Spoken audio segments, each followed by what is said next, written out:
Opa, estamos no ar mais uma vez. É um prazer estar com você aqui mais uma segunda-feira. Esse privilégio, essa honra de estarmos aqui com um programa Um Pouco de Paz aí dentro da sua casa, ou no seu carro, ou onde você está assistindo aí. É sempre muito bom compartilhar dessa noite com você. Nós vamos continuar o que nós fizemos na semana passada, que é esse clima de estudarmos a palavra. Nós estamos com uma série especial chamada Deus é Pai, e essa série com certeza está abençoando muito a nossa vida, a nossa equipe, mas também muitas pessoas que estão assistindo. Nós tivemos vários feedbacks maravilhosos, então com certeza a gente vai ter mais dias estudando juntos aqui a palavra de Deus, a realidade de quem nós somos em Cristo e também quem Ele é. Quais atributos de Deus que chamam mais atenção da sua vida, da minha vida. Eu contei para você na semana passada de que o atributo de paternidade, o fato de Deus ser pai, é algo que me chama muita atenção.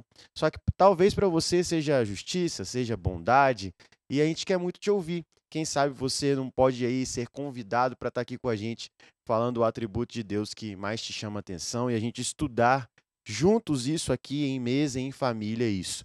Eu quero continuar tudo que nós falamos na semana passada.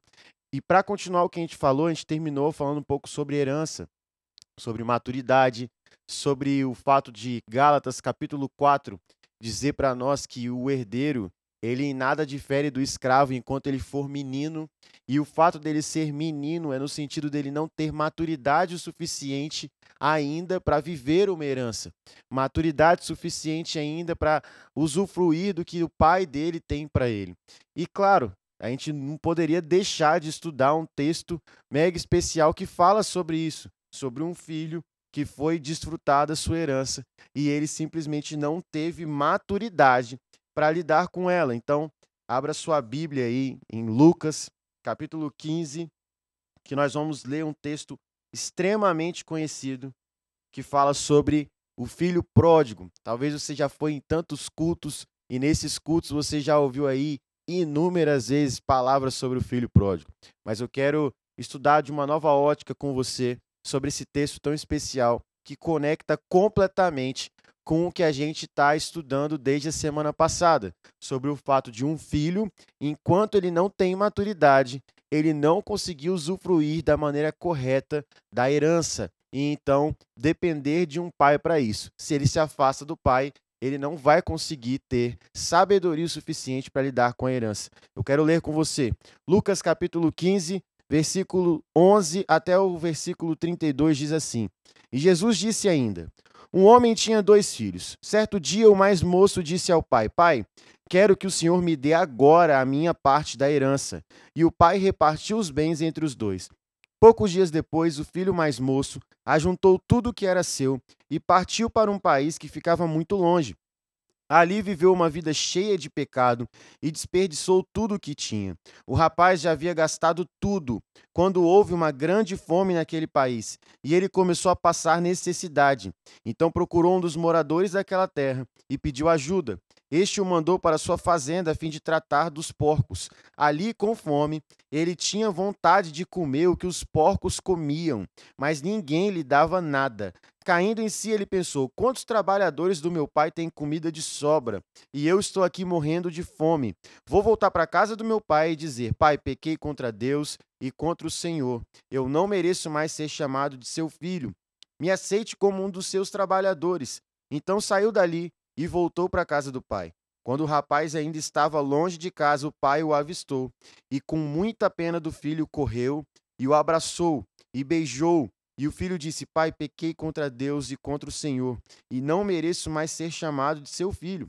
Mas o pai ordenou aos empregados: Depressa, tragam a melhor roupa, vistam ele, ponham um anel no teu dedo e sandálias nos seus pés. Também tragam e matem um bezerro gordo. Vamos começar a festejar, porque este meu filho estava morto e viveu de novo, estava perdido e foi achado.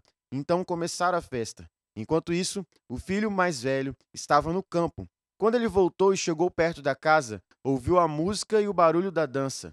E então chamou um empregado e perguntou: O que é que está acontecendo? O empregado respondeu: O seu irmão voltou para casa vivo e com saúde, Por isso seu pai mandou matar um bezerro gordo. O filho mais velho ficou zangado e não quis entrar. Então o pai veio para fora e insistiu com ele para que entrasse. Mas ele respondeu: Fazem tantos anos que trabalho como um escravo para o Senhor e nunca desobedeci uma ordem sua. Mesmo assim, o Senhor nunca me deu nem ao menos um cabrito para eu fazer uma festa com os meus amigos. Porém, esse seu filho desperdiçou tudo o que era do Senhor, gastando dinheiro com prostitutas, e agora ele volta e o Senhor manda matar um bezerro gordo? Então o pai respondeu: Meu filho, você está sempre comigo, e tudo que é meu é seu. Mas era preciso fazer essa festa para mostrar a nossa alegria, pois esse seu irmão estava morto e viveu de novo, estava perdido e foi achado. Nós estamos aqui estudando a realidade de dois filhos. Nós sempre nos atentamos à questão do filho mais novo. O filho mais novo é um retrato completo do que nós estamos estudando desde a semana passada. Alguém que não teve maturidade para lidar com uma herança, alguém que não tinha maturidade para fazer o que era correto, alguém que ainda não tinha a cabeça e a sabedoria do que o pai tem para ele, e não sabia copiar, estar semelhante às atitudes do pai. Então, por isso, ele pega tudo que ele tem como herança da parte dele, sai da casa do pai, sai de um lugar de referência, sai de um lugar onde não é ele quem dita o que pode ou não fazer, para que ele comece a levar a vida que ele queria levar. E essa vida que ele queria levar não era uma vida de maturidade, era uma vida de libertinagem, era uma vida de pecado, era uma vida suja, uma vida escura. E não tem como a gente semear escuridão e colher algo diferente da escuridão. Então, por isso, quando ele semeou tudo isso, ele começou a colher isso fora.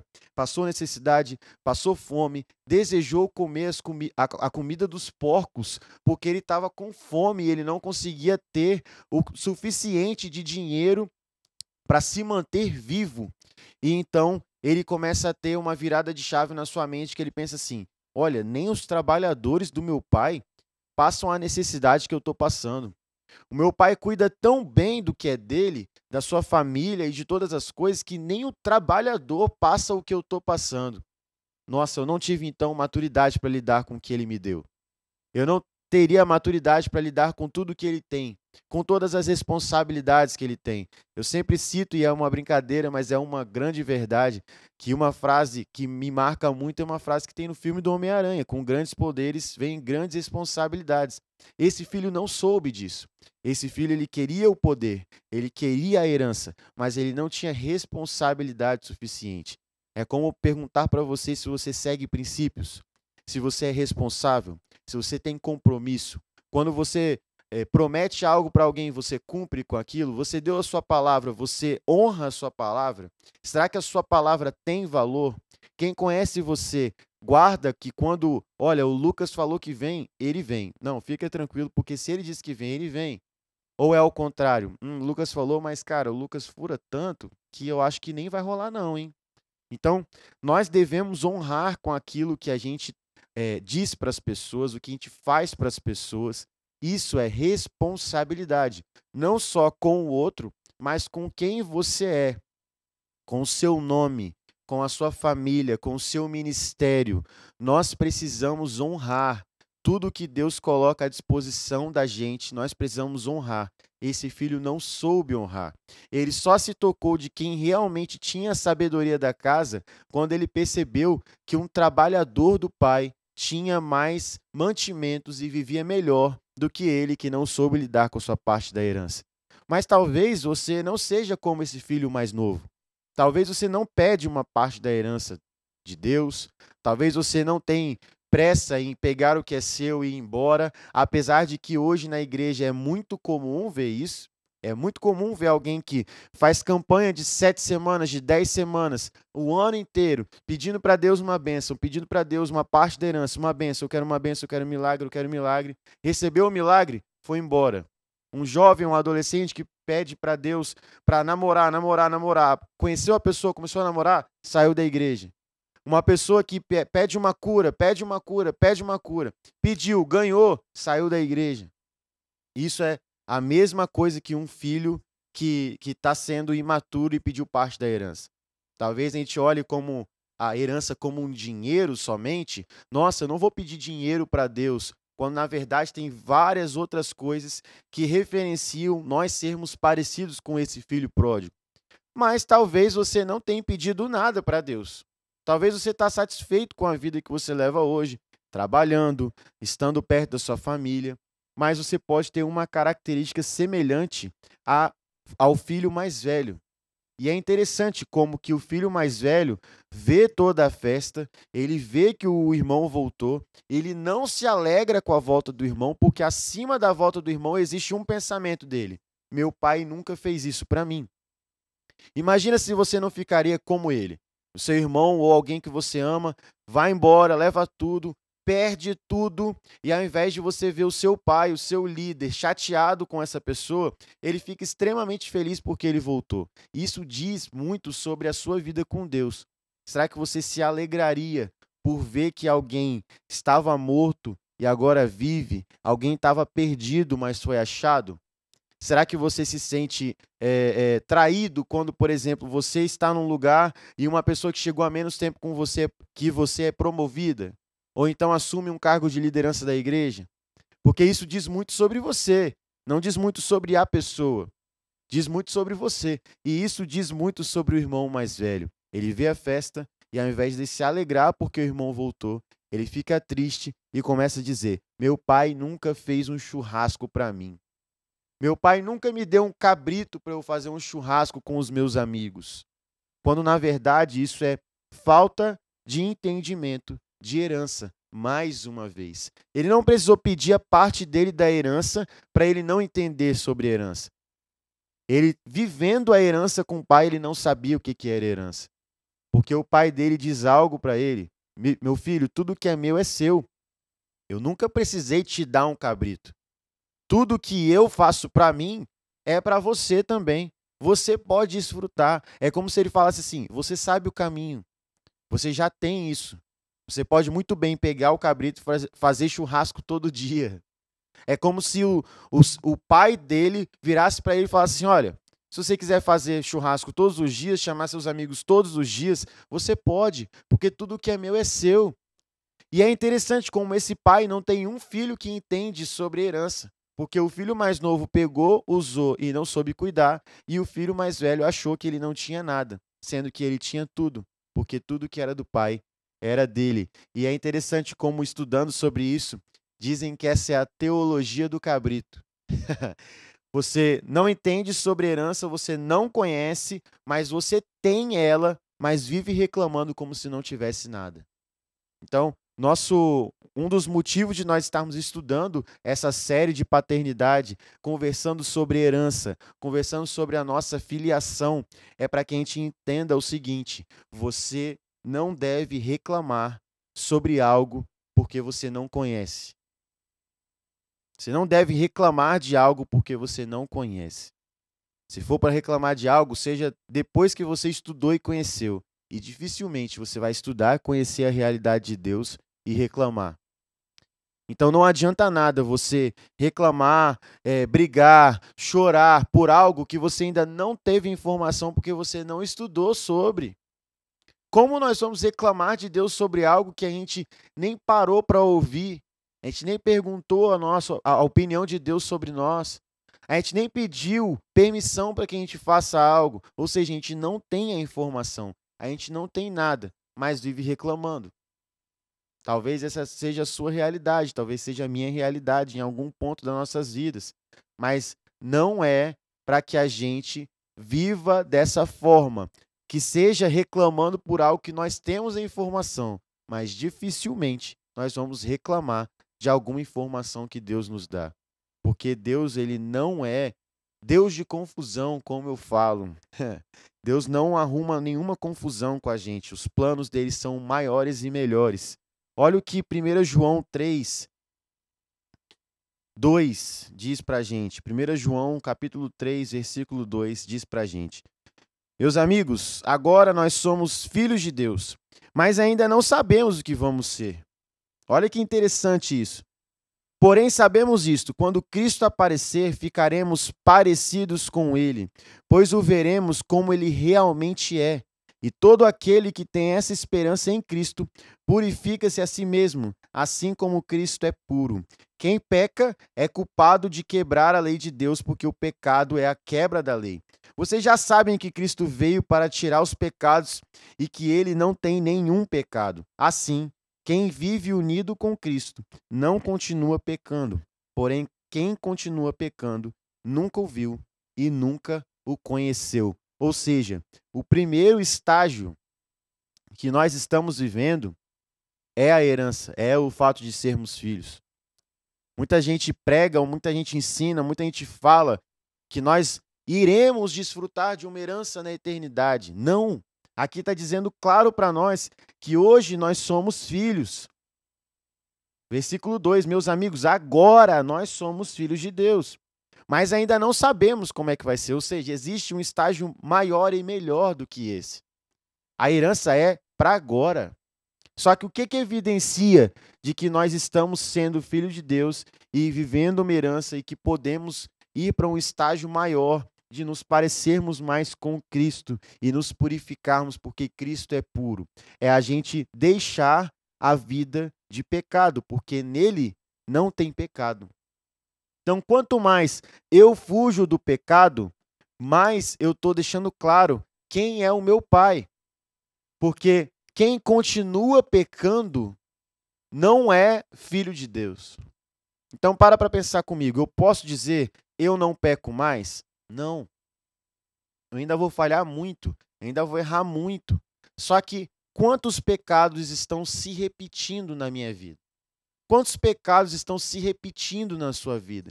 O fato de você permanecer no lugar de pecado com esse determinado erro, pecado que você comete, você está meio que dizendo, com as suas atitudes, que você não tem um pai, de que você não tem herança, de que você é independente, sozinho. Você toma as suas atitudes, você faz o que você bem entende. E isso não é a nossa realidade. Nós temos pai, nós somos filhos, nós somos irmãos uns dos outros, nós temos uma família, nós somos uma família. Só que todas as vezes que eu permaneço pecando, eu volto no pecado que eu já cometi, eu brinco com esse pecado, eu permaneço com ele, eu estou dizendo que eu não tenho pai. E não tem como eu viver um estágio maior do que esse, se nesse eu já não experimento a minha realidade. Deus, ele quer que você se relacione como família. Desde semana passada nós estamos falando isso, eu quero reforçar isso com você. Deus quer se relacionar com você como família. Deus quer que você se sinta amado. Deus quer sentar na mesa e rir com você. Deus quer que você se enxergue da forma que você é. Deus quer que você venha somar com os seus irmãos. Deus quer que você se alegre quando o seu irmão mais novo volta para a presença de Deus. Deus quer que você tenha na sua mente maturidade para viver uma herança. É isso que Deus quer de você e para você. É isso que Deus quer para mim. Nós precisamos trazer essa realidade para nós. Nós precisamos entender isso. De filho, a gente ainda vai ser algo maior, mas a gente precisa entender primeiro o que a gente pode desfrutar como filho, o que a gente pode desfrutar de herança. Olha o que o livro de Mateus, capítulo 15, fala para a gente, conectando completamente ao que nós estamos dizendo aqui. Mateus, capítulo 15, tem um texto muito especial e que nós precisamos falar sobre ele hoje, que vai conectar completamente ao que nós estamos estudando. Mateus 15, versículo 21, fala assim: Jesus saiu dali e foi para a região que fica perto das cidades de Tiro e de Sidom. Certa mulher cananeia que morava naquela terra chegou perto dele e gritou: Senhor, filho de Davi, tenha pena de mim, tenha compaixão de mim. Então, a minha filha está horrivelmente dominada por um demônio. Mas Jesus não respondeu nada. Então os discípulos chegaram perto dele e disseram: Mande essa mulher embora, pois ela está vindo atrás de nós, fazendo muito barulho. Jesus respondeu: Eu fui mandado somente para as ovelhas perdidas do povo de Israel. Então ela veio, ajoelhou-se aos seus pés e disse: Senhor, me ajude. Jesus disse: Não está certo tirar o pão dos filhos e jogá-lo para os cachorros. Sim, Senhor, respondeu a mulher, mas até mesmo os cachorrinhos comem as migalhas que caem debaixo da mesa dos seus donos. Mulher, você tem muita fé, disse Jesus. Que seja feito o que você quer. Então, nesse momento, a filha dela ficou curada. O que eu quero estudar junto com você aqui? Quando nós falamos sobre filhos, nesse texto, fala sobre os judeus. Se nós estamos falando sobre os judeus, nós estamos deixando claro, nesse texto, quando nós lemos, que Jesus diz que os judeus não estão sentando na mesa. Olha a realidade que nós estamos estudando. Se ele fala que não tem como tirar do que está na mesa para entregar aos cachorros, e a mulher responde: olha, mas você sabe que tem muita gente aí que não está comendo. Deixa eu ficar pelo menos com as migalhas. Ela sabia que o povo de Deus, os filhos, não tinham maturidade suficiente para sentar na mesa. E então Jesus fala assim: olha, você tem muita fé, você tem muito conhecimento, você sabe o que está acontecendo. Então, olha, seja abençoada. Receba o que você está esperando. Por quê? Porque aquele que entende que na mesa ele recebe bênção, ele não está preocupado com o seu título apenas. Ele está preocupado com a realidade que ele tem para viver. Ele não está preocupado em dizer, eu sou isso, eu sou aquilo, eu faço isso, eu faço aquilo. Ele quer simplesmente estar perto de Jesus, como essa mulher fez. Ela buscou a sua bênção? Buscou. Ela queria a cura da filha? Queria. Mas ela foi até Jesus. Ela foi até os pés de Jesus. Ela pediu para quem ela sabia que poderia dar o que ela espera. Ela foi sabendo qual era a realidade do povo, que os filhos não estavam sentando na mesa.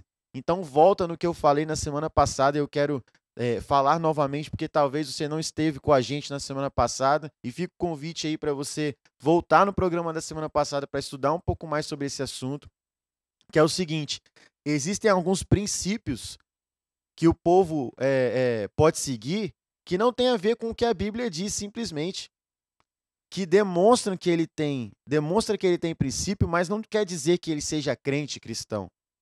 Como eu aprendi quando eu era novo. Eu não era cristão, não era crente, mas o momento de comer em família era um momento sagrado. Não tinha o que eu poderia fazer para dizer para o meu pai e para minha mãe de que aquilo ali era mais importante do que parar e almoçar ou jantar com a minha família.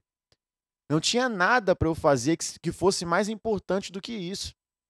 Então, quando eu entendo que isso é um princípio, e quando esse princípio é seguido, ele gera bênção, imagina o princípio cristão, o princípio bíblico. Imagina o que o princípio bíblico pode te dar. Então, quando eu vejo um texto como esse, onde deixa claro que os filhos foram chamados para estarem numa refeição com Jesus, ou seja, eu não posso tirar do que está na mesa para a refeição com os irmãos, com os filhos de Deus, para dar para os cachorros, aqueles que não são filhos de Deus ainda. Deixa claro que essa mulher sabia que era um princípio, mesmo que ela não tivesse ainda o privilégio e o poder de sentar nessa mesa. Já parou para pensar sobre isso? O quanto que nós temos o privilégio de sentar na mesa de Deus, de cearmos com Ele, de comermos com Ele, de rirmos junto com Ele, de aprendermos com Ele. Mas muitas vezes nós estamos andando como se nós não tivéssemos um lugar na mesa. Você tem lugar na mesa com Jesus.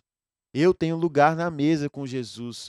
Quando Deus nos chama para sentar na mesa, Ele está deixando claro que não importa se você é coxo, cego, se você é uma pessoa falha, se você tem 1 ano, 10 anos, 100 anos de convertido, se você ganhou pessoas para Jesus esse ano, se você não ganhou, não importa se você é pastor, apóstolo, quarta pessoa da Trindade, Charamanaias, não importa não. Importa que na mesa você é filho.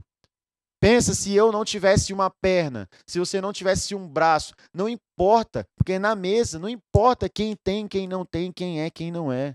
Importa que você é filho de Deus e você ganhou um espaço, uma cadeira para colocar ali na mesa de Deus e você sentar nela e desfrutar do que Deus tem para você. Isso que importa. Eu, como jovem, já escutei algo repetidamente e eu quero perguntar para você se você já escutou isso. Já foi contar alguma coisa que você viveu como jovem e alguém mais velho chegou para você e falou assim: "Ah, eu na sua idade, eu vendia bala no sinal, entregava um folhetinho falando de Jesus. Eu na sua idade eu tinha 4 empregos. Eu na sua idade eu fazia isso e aquilo". Todas as vezes que eu escuto isso, eu falo assim: "Tá bom. Isso muda quem você é? Eu sou filho de Deus. E você?". Isso não é uma afronta. A afronta é ter que ouvir de outra pessoa o que ela acha que é identidade. Isso não importa. O que importa, acima de qualquer coisa, é quem eu sou em Cristo. Não importa quantos folhetos e balas você entregou no sinal, não, irmão. Se você fez isso para dizer para os outros que você fez, você tem que mudar, você tem que se converter, irmão. Porque você não foi chamado para dizer para os outros o que você faz ou deixa de fazer. Você foi chamado para dizer para os outros o que Jesus tem poder para fazer. Se ele não tivesse você, ele ia usar outra pessoa. Usou uma mula, não vai usar você? Não vai me usar? Pelo amor de Deus. Então, para de jogar o que você é capaz de fazer e começa a pregar o que Deus é capaz de fazer, o que Jesus é capaz de fazer. Ultimamente eu tenho a oportunidade de pregar em vários lugares e todas as vezes que eu vou pregar eu falo de Jesus, porque eu não preciso ficar dando voz, dando mídia, dando holofote para o diabo. Porque se eu sei quem Jesus é, para que eu vou querer saber quem é o diabo? É como alguém que trabalha num banco e trabalha ali mexendo em várias notas verdadeiras. Ele não faz um curso de qual é a nota falsa. Eu preciso aprender a mexer na nota falsa, então eu vou lá onde tem a nota falsa, vou aprender. Não, ele mexe tanto com a nota verdadeira que na hora que tem uma nota falsa no meio, ele tira ela simplesmente porque ele não precisou fazer um curso. Ele precisou estar em contato com o que era verdadeiro. Então, quando eu faço isso, eu entendo que eu não preciso estudar sobre o diabo. Eu não preciso dar voz para o diabo. Preciso falar de Jesus. Porque se eu sei quem é Jesus, eu sei o que não é Jesus. Se eu sei o que é bom, eu sei o que não é bom. Então eu não preciso ficar pregando, ensinando sobre quem é o diabo, de onde veio o diabo, qual é o poder do diabo. O diabo veio para quê? Ele veio para matar, roubar e destruir. Ponto. Se você não quer morte, não quer escuridão, foge disso, conhece Jesus. Entrega a sua vida para ele. Porque não adianta a gente ficar indo em culto todos os finais de semana escutando: o diabo é ardiloso, o inimigo está furioso. Vai se converter, rapaz. Toma jeito, toma vergonha. Fica essa dica aí. Abri o coração aqui para vocês. Continuando, muitas vezes nós estamos aqui lendo sobre essa questão desse texto, falando: nossa, então essa mulher foi como se fosse um cachorrinho pedindo migalha. Não, é porque ela ainda não tinha ganhado o seu lugar na mesa. Hoje todos nós temos lugar na mesa. Então, nós precisamos entender que se Deus pôde dar uma libertação, uma cura para essa filha dessa mulher, enquanto ela ainda não tinha lugar na mesa, o que eu posso viver tendo lugar na mesa? Qual é a realidade que eu posso experimentar se eu tenho lugar na mesa? Então, fica comigo aí que muitas coisas ainda vão ser estudadas e reveladas da parte de Deus para que a gente entenda sobre isso. Só que estamos aí um programa na semana passada, metade de um programa já aí, um tempo que a gente está conversando aqui agora, nessa semana, e talvez você pode estar pensando assim: Lucão, fácil você falar isso sobre Deus, sobre ele ser pai, mas já teve um pai ruim? Já teve uma decepção com seu pai? Você consegue perdoar alguém que se dizia o seu líder, o seu pai espiritual, o seu pai terreno? Eu nem conhecia o meu pai, Lucão. Meu pai me abandonou quando eu era novo. Ou então o meu pai abusou sexualmente. Ou então o meu pai ele era alcoólatra, batia na minha mãe. Eu quero dizer para você o seguinte: não importa o que aconteceu com a gente para que a gente se decepcionasse, acima do que importa do fato de que a gente tem ainda para viver algo que pode ser muito melhor do que isso. Fica comigo que você vai entender. Se você teve um pai ruim, você tem a oportunidade de ser um bom pai, que você sabe o que você deve fazer para que você não seja parecido com ele. Se você teve um líder ruim, um pastor ruim, você pode muito bem ser um bom líder, um bom pastor, porque você sabe exatamente o que fazer para não ser parecido com ele. Se erraram com você, você pode muito bem usar do erro que tiveram com você para você não errar da mesma forma. Então você tem uma oportunidade de quebrar esse caminho. É como uma vez eu ouvi falando sobre fofoca. O que quebra a fofoca? Escutar um ouvido sábio escutar a fofoca. Porque o ouvido sábio, ele vai parar com a fofoca. Ele não vai passar a fofoca para frente, ele vai quebrar a fofoca. Então, da mesma forma que para acabar com a fofoca precisa encontrar um ouvido sábio, para acabar com gerações erradas de pecado, gerações de pais ruins, gerações de líderes ruins, gerações de pastores ruins, é só encontrar alguém sábio o suficiente para usar do erro do outro, para que ele não venha a errar. É como eu escuto do meu pastor. Essa é a diferença de sabedoria para você ser inteligente. Inteligente, ele precisa pegar, errar para aprender. O sábio, ele não precisa errar para aprender. Ele aprende com o erro dos outros. Ele não precisa errar algo para que ele venha a aprender.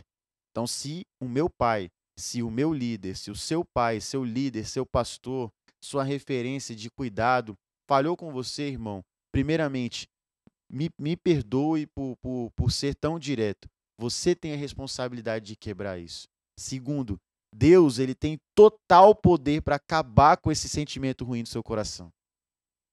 Deus, ele pode muito bem tratar o seu coração a ponto de você lembrar disso e não se machucar mais. Então, por isso eu quero conversar um pouco com você sobre perdão. Eu quero conversar um pouco com você sobre a realidade do perdão. Nós falamos que somos filhos, nós estamos dizendo sobre Deus ser o nosso Pai. Se as características de Deus como Pai são as características que eu recebo como filho, existe uma característica que faz com que a gente entenda que a gente tem que perdoar, que é o fato de Deus não descartar pessoas. Deus, ele não descarta pessoas. Deus, ele não descarta realidades. Não é porque existiu um erro que Deus vai descartar você. Isso não é uma realidade para você. Por que isso? Porque, por exemplo, quando você era mais novo ou você estudou isso mais velho, você estudou sobre Adão e Eva. Aí você começa a entender que a consequência maior de cada um ali, por conta do pecado, foi que o homem teria que trabalhar e suar muito para poder sustentar sua casa, e a mulher ela teria dores de parto quando ela fosse dar à luz a um filho. Aí você para pensar assim, nossa, eu quebraria a cara de Adão e Eva por causa disso. Não aguento mais trabalhar. Só que, na verdade, nós não devemos pensar assim. Nós devemos olhar com compaixão e não descartar as pessoas da mesma forma que Deus não descartou. Ter uma consequência de algo não é sinal de que eu devo descartar ela. Agora, também não é sinal de que você deve continuar convivendo da mesma forma. Porque Deus não continuou convivendo da mesma forma com Adão e Eva. Ele não se relacionava mais presencialmente todos os dias, o tempo todo, como ele estava. Então aprenda com Deus, irmão. Aprenda com o Pai. Se você passou por uma situação traumática com alguém, alguém que falhou com você, perdoe, não descarte, mas você não precisa manter o relacionamento que você tinha antes. Agora, eu quero dizer sobre 2 pontos. Sobre o fato de você ter que liberar perdão, mas também o fato de você pedir perdão é diferente. Talvez você saiba muito bem pedir perdão, mas você não sabe liberar perdão para alguém que pede perdão para você. Então, eu quero te dar 2 exemplos muito poderosos que talvez você conhece, mas tente olhar por essa ótica do perdão sobre a questão de você pedir perdão e você liberar perdão. Primeiro, sobre liberar perdão. Gênesis 45 conta a história de José. José, ele reconheceu seus irmãos depois de muito tempo, aonde ele tinha sido machucado. E o que aconteceu com ele antes dele reconhecer seus irmãos lá na frente? Ele foi odiado, ele foi vendido, ele foi escravo, ele foi quase morto, ele foi tentado por umas mulheres enviadas do diabo, ele estava ali precisando de que os irmãos pedissem perdão para ele, mas ele precisava liberar perdão para os irmãos. Porque sabe o que é interessante? Quando ele percebeu que os irmãos precisavam do que ele podia oferecer, depois de tudo que aconteceu com ele sentiu tanta dor que dizem que ele rasgou suas roupas e ele gritou tão alto que pessoas conseguiram ouvir o que ele estava ali sofrendo. Ou seja, o fato dele precisar liberar perdão era para que ele parasse de sofrer também. Entendendo a história de José, a gente pensa assim, não, esses irmãos têm que se converter, têm que se arrepender, têm que pedir perdão para ele. Mas e ele? Ele também estava machucado, mas Deus não chamou José para viver com uma dor no seu coração, com um sofrimento por não liberar perdão. Então, se você passou por algo onde você foi machucado, magoado, onde você foi odiado, talvez vendido por uma situação, por algo que você passou, principalmente com a sua família, como nós estamos contando sobre José, você precisa liberar perdão. Porque Deus não te chamou para viver preso a uma situação, preso a uma chateação com alguém, a um ódio, a um trauma com alguém. Deus te chamou para você viver em paz, livre desse peso. E liberar perdão não é você esquecer, você tirar da memória, não é um Alzheimer, não. É você simplesmente parar de sentir dor quando você pensa sobre isso. Porque você enxergou propósito nisso. Você enxergou crescimento, maturidade. Você, como filho de Deus, precisa guardar essa palavra. Nós precisamos sempre dar passos de maturidade. Sempre passos de maturidade. A maturidade é o que nos guia a viver novos níveis com Jesus. Então você precisa liberar perdão. Isso é uma realidade para você, para mim. Ah, mas você não sabe o que fizeram comigo, me machucaram, isso e aquilo. Mas você está se matando se você carregar esse peso. Libera perdão. Você não precisa conviver novamente da mesma forma com a pessoa. Você não precisa fazer algo sobrenatural por ela. Você precisa simplesmente tirar esse peso de dentro do seu coração. Então, quando nós entendemos sobre liberar perdão, entendemos que essas dores da falta de perdão só vão machucar a gente. Então, nesse texto que eu citei aqui sobre José, ele manda todo mundo embora, ele ainda não entrega o que ele precisava entregar para os irmãos, mas ele rasga as vestes, chora e todo o povo escuta o choro dele. Mas ali ele foi renovado. Ali ele recebeu o que ele precisava. Ele tirou o sufoco do seu peito. Então eu pergunto para você algo que vem no meu coração quando eu estudo sobre esse texto. Quanto tempo faz que você não chora diante de Deus?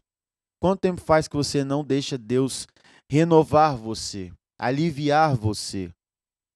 Estava no dia de sábado agora, o último sábado, num culto de adolescentes, tendo a oportunidade de pregar, cantar lá, e eu pude perguntar para adolescentes, quem não aguenta mais, quem precisa de energia, está se sentindo sufocado, precisa chorar diante de Deus.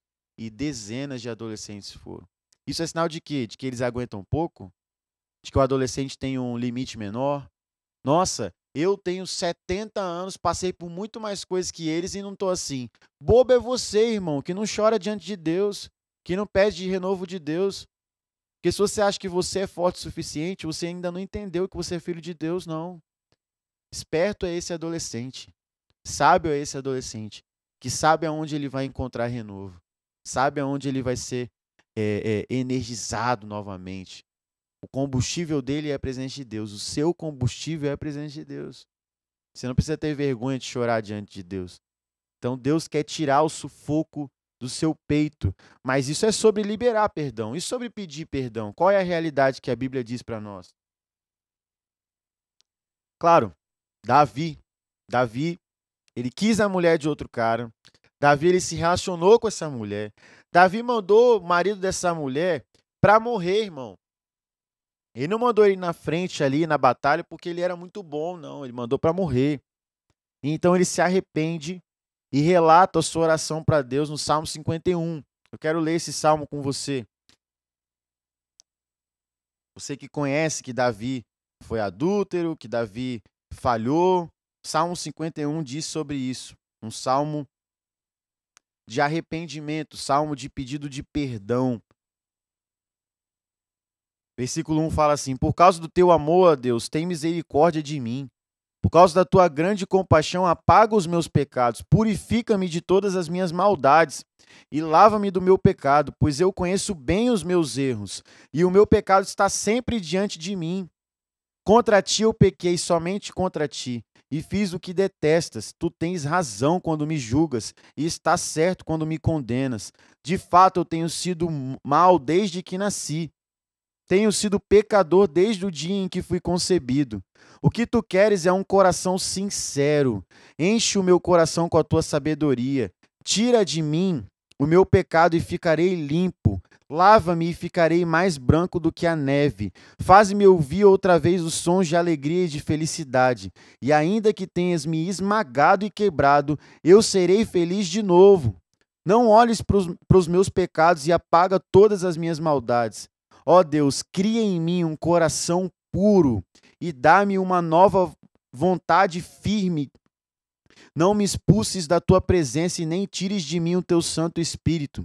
Dá-me novamente a alegria e da tua salvação e conserva em mim o desejo de ser obediente. Então ensinarei os desobedientes as tuas leis e eles voltarão a ti.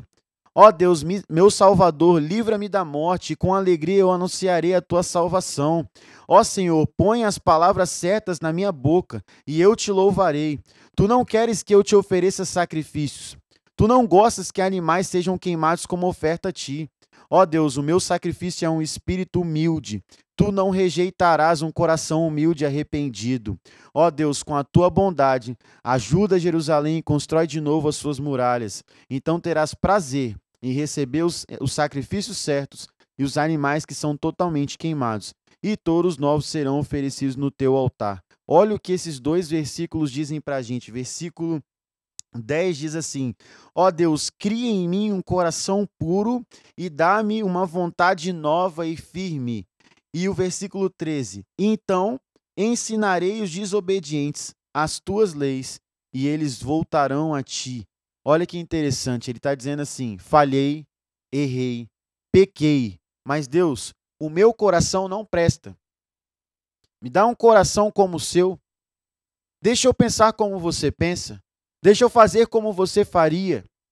E então, o meu erro vai fazer com que outras pessoas que errem como eu entendam que existe um novo jeito. Existe uma nova resposta. Existe um novo futuro, existe uma nova vida para essa pessoa. Chamou de desobediente aquele que foi desobediente como ele.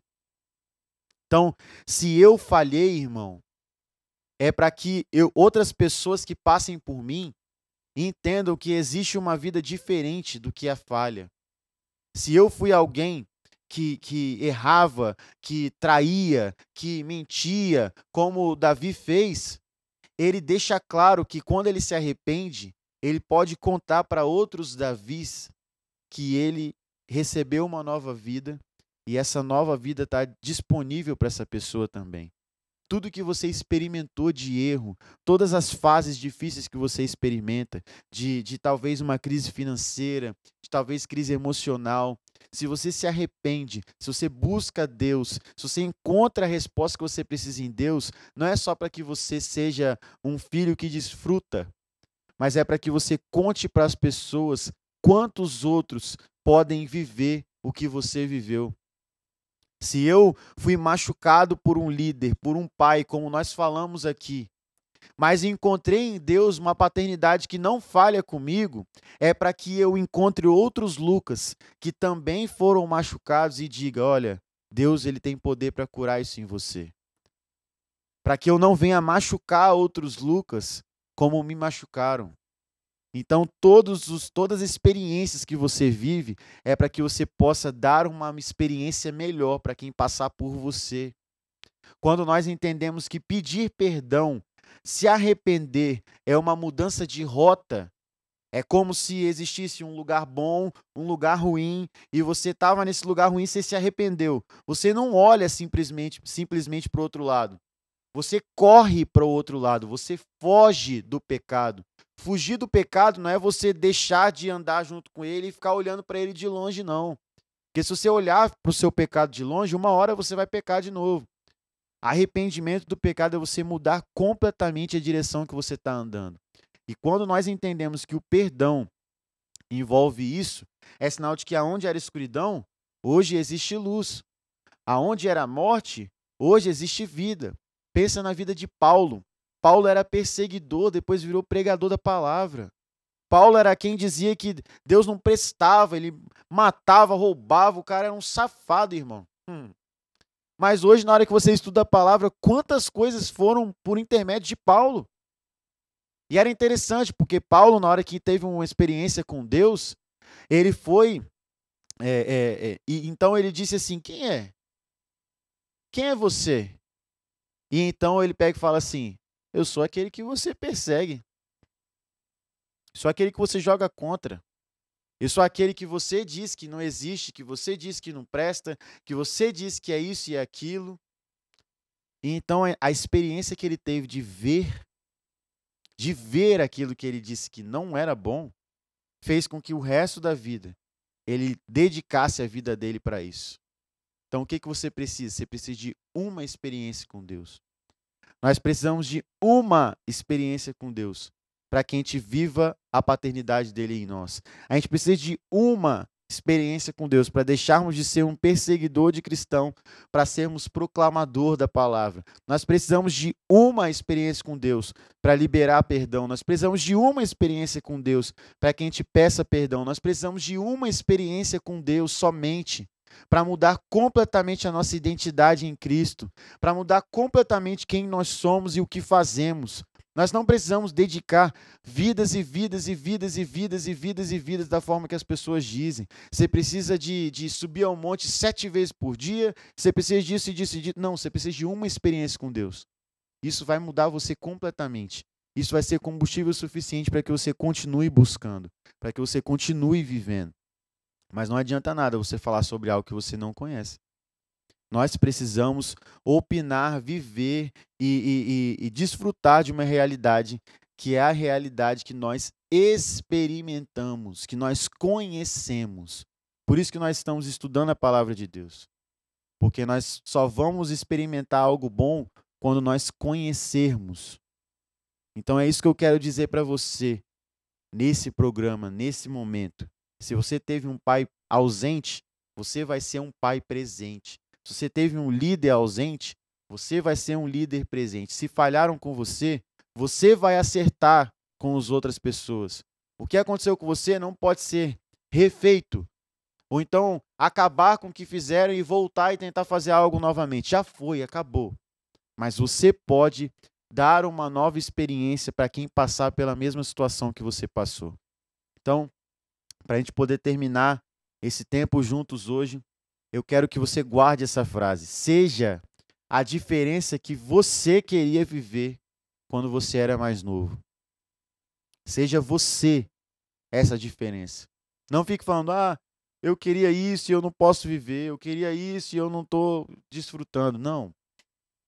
Que você possa usar disso como motivação para que o seu filho não venha sofrer, para que o seu liderado não venha sofrer, para que a sua ovelha não venha sofrer, para que o seu irmão não venha sofrer, para que no seu relacionamento amoroso, o seu relacionamento de amizade, as pessoas não venham a sofrer, porque você entendeu que isso aqui é para você, de que essa realidade é para você.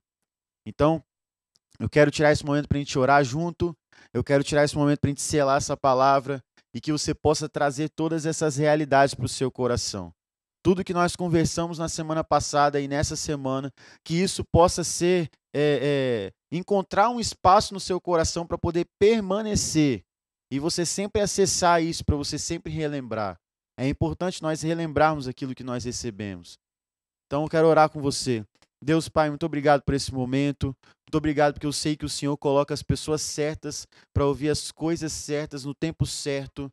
Então, Deus, eu creio que nesse tempo que nós estudamos sobre esse assunto tão especial, eu creio que o Senhor colocou os corações que precisavam receber esse conhecimento para que tenham uma vida completamente diferente, Pai. O Senhor tem poder para transformar realidades, Pai. O Senhor tem poder para transformar identidades. Então, cada um que tem se sentido triste e solitário, que possa se sentir amado, escolhido pelo Senhor. Que cada um que precisa liberar perdão, libere. Cada um que precisa pedir perdão, peça. Mas que não viva com esse sufoco, essa dificuldade de colocar isso para fora, Pai.